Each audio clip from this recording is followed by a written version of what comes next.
ಕಾಲ್ ಲಬ್ಧಿ ಜೀವದ ಬತ್ತಂದ್ರೆ ಮೋಕ್ಷ ಮಾರ್ಗ ಪ್ರಶಸ್ತ ಆಗ್ತದೆ.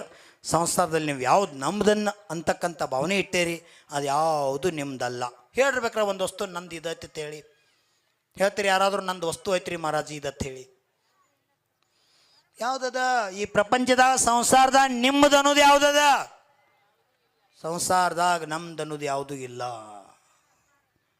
ಒಂದದ ಸಾರಭೂತ ವಸ್ತು, ಸಾರಭೂತವು ಸಮಯ ಸಾರವು ಅರಿತವರು ಮುನಿಯಾದರು. ಯಾರು ತಿಳ್ಕೊಂಡ್ರೆ ಅವರೇ ಸಾಧಕರಾದರು.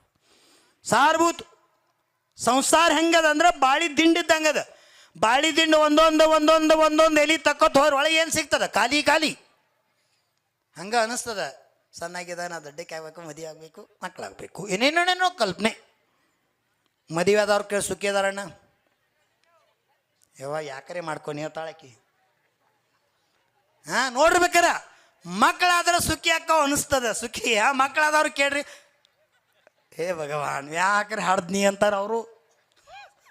ಇನ್ನೆಲ್ಲ ಹೇಳ್ಕೊತ್ಕೊಂಡ್ರಂಗಿಲ್ಲ ಇಂಥ ಕತೆಗೆ ಬಾಳಿಕೆ ಏರಿ. ಆದರೂ ಸಂಸಾರ ದುಃಖಮಯದ, ಧರ್ಮ ಸುಖಮಯದ.